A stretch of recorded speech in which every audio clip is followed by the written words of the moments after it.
Okay, so I think it's time to talk about Framme. I think Framme is unironically in the metagame. I think she's actually an S tier unit. It is April 1st, but I'm not trolling. This is real. This is for real. Okay, so why is Framme in the metagame? So she starts off as a class that heals and chain guards, and she gets herself XP, and she doesn't take XP away from anyone. So if you want to power level any early game unit, she will not stand in your way, and she will level up with your team. So that is the first reason why I think she's in the metagame. The second reason is supports. Framme has good supports. She has Alir, Chloe, Kagetsu, Goldmary, Chimera, Anna, and Lapis if you run Lapis. She also has Diamant if you run him. Of course, she has Vander, Clan, Boucheron, but those aren't really metagame units. But she has supports with some of the best units in the game. And this does matter because when you're using Bonded Shield, dual support scales her avoid. Whoever is using Lucina gets increased avoid after you do Lucina's paralog based on the support level of the adjacent allies. So when she is in the middle of an Alir, Chloe, Kagetsu, Goldmary, Chimera, Anna, or Lapis Bonded Shield, she is scaling her own avoid. She also has a passive that gives her avoid and gives Alir avoid.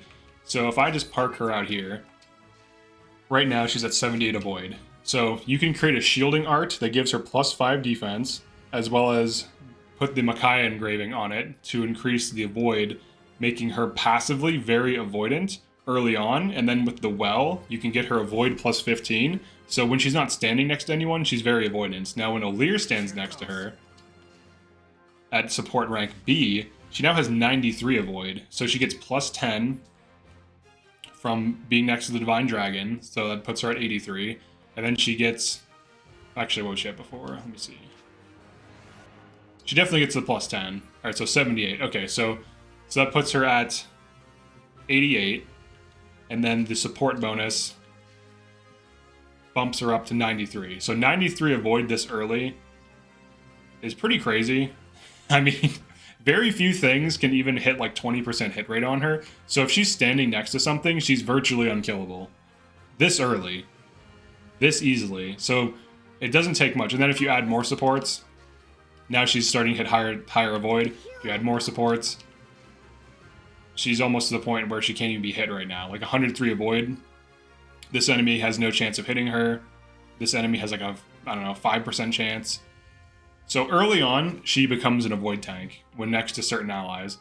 And she also has really good supports. So she's a great Lucina Bonded Shield user. And essentially what you would run her as is just a martial master who just uses Bonded Shield and then occasionally punches things. She also has the option to go for damage if you engrave Flashing Steel art with, or Flashing art or whatever it's called, Flashing Fist art with a damage engraving, and you get her to quad and throw Lunar Brace on her. So she has the option to punch things to death, but she's definitely a high tier unit because of her supports and because of the fact that you get her early. Now, if you run Star Sphere on her in DLC, this makes her even more crazy, but even without that, like this is just base game right now, without the DLC, she has supports with some of the best units in the game and can easily become an avoid tank. And when you factor in the dual support, she becomes virtually unhittable, and you can just have her and Anna run up to things. So I could have Anna be on Lyn Mage Knight, and just the two of them can take out a ton of things because Anna will be too fast to double and she will be too avoidant to get hit. So you can essentially take two units and have them kill a ton of enemies while the rest of your team does something else. And that's very powerful. And even just for like the chain guarding, you combine her chain guarding with a dancer and you can keep her health topped off constantly so she can chain guard every turn even without emblem rings. So you're looking at a free XP unit with great supports who has insane utility, and there's no downside to running her. She's also fast. So right now her build is kind of bad. It's 3, but when you put her in Martial Master, it offsets the speed reduction of shielding art, and then she won't even get doubled. So she gets to a point where she usually doesn't get doubled. She's very avoidant. Enemies don't prioritize her because of how avoidant she is. And she also gets a ton of avoid just being next to things. So she's a early avoid tank utility that's pretty good.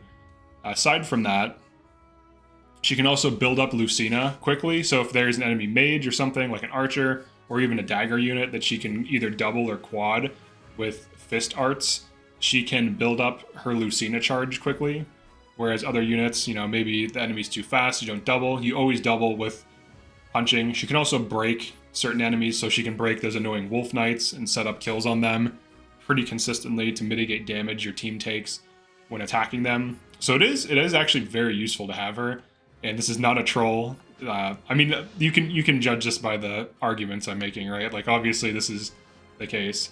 And I came to this conclusion after doing the 5-man run, where it's like utility is basically as important as damage, because you can have hard carry damage units, and then when you add in the utility, it just enables them more.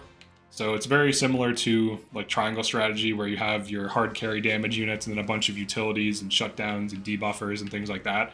So it allows your damage units to pop off even more. And the other thing that's nice about this type of team, Anna has supports with a lot of things. So like, even just making use of your other units. So like Chloe, Anna, Framme, they have a lot of supports with each other. So like a lot of these things have supports with Framme. So she also enables increased accuracy and in some cases like crit avoid and stuff like that. I'd have to look at the actual specific support bonuses, but at the very least you get avoid and hit increase across all of them. It's just how much, and some give crit, some give crit avoid, stuff like that. I don't think any give might in this game. But yeah, it's pretty high impact. Like, she has supports with all of these. So with this early, I'm at B supports. So I'm easily going to hit A supports. Once she hits A supports, she's literally unhittable. even without dual support. She's unhittable until you get Lucina. And then she's even more so after you do the paralog, because then she gets dual support and just becomes insane. She also power levels herself by blocking. Every time you bonded shield, every block gives Framme XP. So it just power levels her without it taking away XP like combat or killing XP from other units. So she's basically a dancer. She's basically free XP and utility, and there's no reason not to use her. And in my earlier runs, I definitely prioritized more damage units, but doing the 5-man run kind of opened my eyes to running more utilities and even running fewer units. So like right now, I'm just going to be power leveling these 3.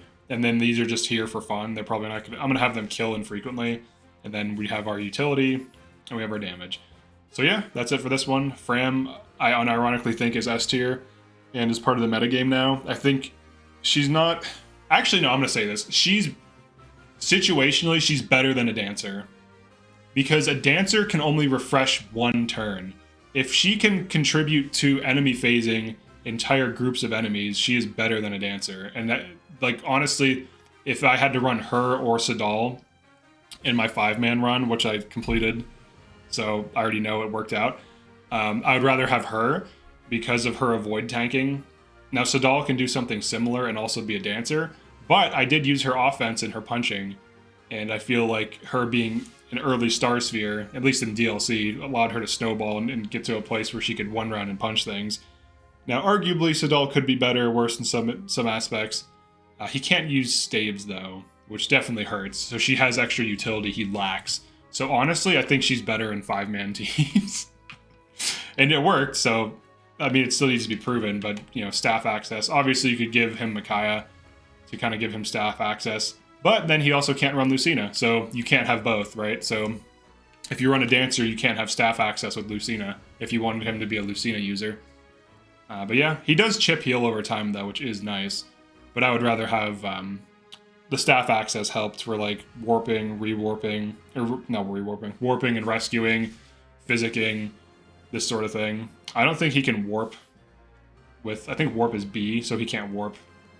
So I also think he can't recover or fortify, which I believe she can do. Yeah, you get A rank. Yeah, she can fortify. So yeah, Framme's pretty good. I think she's S tier.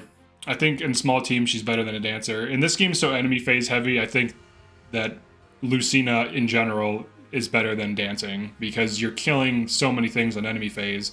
Whereas if you're dancing, you know, there are combos and stuff like that. But if you're just using Lucina versus just using dance, like a single Lucina can clear out like half a map. And that's way better than dancing a dude, unless you're doing some kind of warp skip, in which case the dancing is better. But yeah, Framme is unironically S tier. Peace.